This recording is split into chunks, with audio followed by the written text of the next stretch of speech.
कार्य स्थगन के लिए नोटिस दिया था नियम 67 के अंतर्गत, इसमें माननीय सदस्य रणधीर शर्मा जी, विपिन परमार जी, सतपाल सिंह सत्ती जी ने वो प्रस्ताव दिया था, नोटिस दिया था।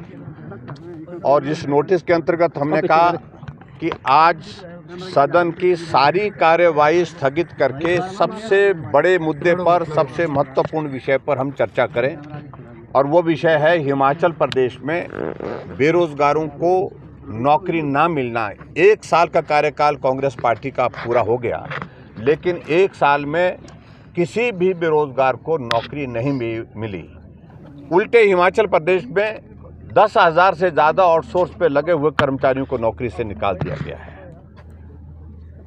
मल्टीटास्क वर्कर जो लगे थे, पीडब्ल्यूडी में लगे थे, आईपीएच में लगे थे, हजारों की संख्या में उनको निकाल दिया गया। और कहाँ एक तरफ कांग्रेस पार्टी ने सत्ता में आने से पहले गारंटी दी थी कि हिमाचल प्रदेश में कांग्रेस पार्टी की सरकार अगर सत्ता में आती है 5 लाख बेरोजगारों को हम हिमाचल प्रदेश में नौकरी देंगे, और उसमें आगे बढ़ करके ये कहा था कैबिनेट की पहली बैठक में ये निर्णय लिया जाएगा कि 1 लाख बेरोजगारों के लिए नौकरियां निकाल दी जाएंगी। लेकिन 1 साल बीता, किसी भी कैबिनेट में नौकरी की खबर अभी तक हमको सुनने को नहीं मिली और किसी को रोजगार अभी तक मिला नहीं। उल्टा हिमाचल प्रदेश में जो नौकरियां हमने कैबिनेट से स्वीकृत करके उनको प्रोसेस, भर्ती की प्रक्रिया जो शुरू की थी, उस प्रक्रिया के अंतर्गत कुछ लोगों को नौकरियां देने की जो है वो बात जो चली हुई थी, वो भी अभी तक जो है उसमें से बहुत सारे बच्चों के हजारों की संख्या में जिनके परिणाम अभी तक नहीं निकाले गए। और इस प्रकार से परिस्थिति, इस प्रकार से हिमाचल प्रदेश में नौजवान बहुत फ्रस्ट्रेटेड है, चिंतित है अपने भविष्य के बारे में। नौजवान ओवरेज हो गए, लेकिन उसके बावजूद हिमाचल प्रदेश में कांग्रेस पार्टी ने जो वादा किया था, गारंटी दी थी, उसके मुताबिक तो कुछ किया ही नहीं। लेकिन हिमाचल प्रदेश में जो एक सामान्य परिस्थिति में भी जो नौकरी देने का जो क्रम होता था, उसको भी पूरी तरह से रोक दिया गया है। और मुख्यमंत्री एक ही बात को लेकर के कहते हैं कि हम जो है आर्थिक बदहाली के दौर में से गुजर रहे हैं। अगर उस दौर में से गुजर रहे हैं तो एडवाइज़र कैबिनेट रैंक के साथ बनाए जाते हैं। उस दौर में से गुजर रहे हैं, CPS 6 बना दिए जाते हैं हिमाचल प्रदेश में। OSD की लंबी कतार खड़ी कर दी गई है। ऐसी परिस्थिति में मैं यही कहूँगा कि हिमाचल प्रदेश में जिस मुद्दे को बहुत गंभीर हम समझते हैं, उस मुद्दे पर आज हमने सदन के अंदर चर्चा करने की कोशिश की, और चर्चा करने के लिए अभी उसमें इजाज़त नहीं दी।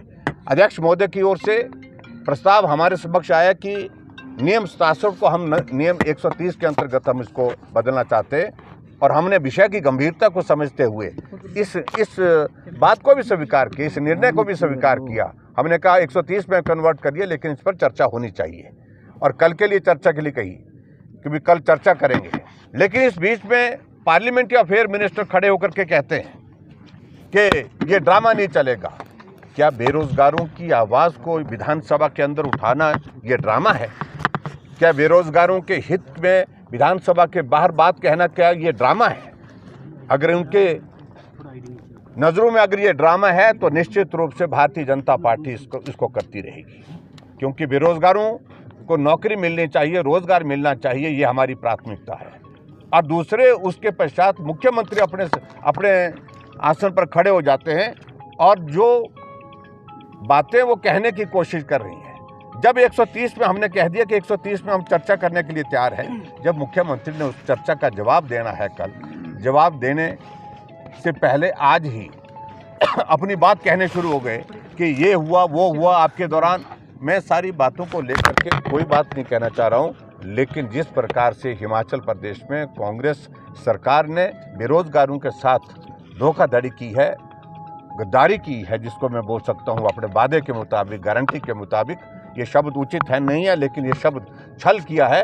तो ऐसे में मैं यही कहूँगा कि उनको माफ़ी मांगनी चाहिए बेरोजगारों से, और इस सारे विषय को लेकर के जो सदन में जो चर्चा के लिए हमने उठाया है, इसमें अपनी बात को स्पष्ट करना चाहिए। सर, जिस तरह से सरकार के भी जो यहाँ पे नारेबाजी की गई गारंटी उसको लेकर, जो राष्ट्रीय आपदा और तमाम चीज़ों को लेकर, किस तरह देखते हैं आप सरकार के ओर से?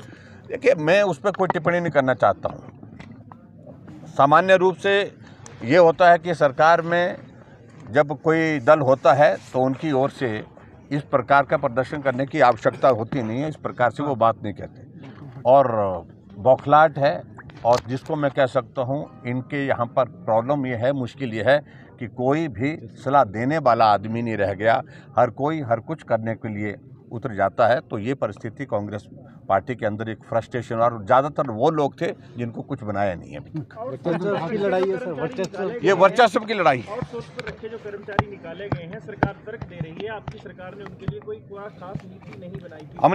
हमने तय किया था, हमने उनको लगाया और उसके बाद हमने इस बात के लिए कहा कि जितने भी आउटसोर्स में लगे हुए कर्मचारी हैं उनको नहीं निकालेंगे। ये हमने उस वक्त जो है बड़ी क्लियर टर्म्स में उनके साथ बातचीत भी की थी, उनका डेलीगेशन भी, और ये हमने एक नीतिगत एक फैसला ले लिया हुआ था और कमेटी कॉन्स्टिट्यूट करके हमने उसमें तय किया था कि उनको नहीं निकालेंगे।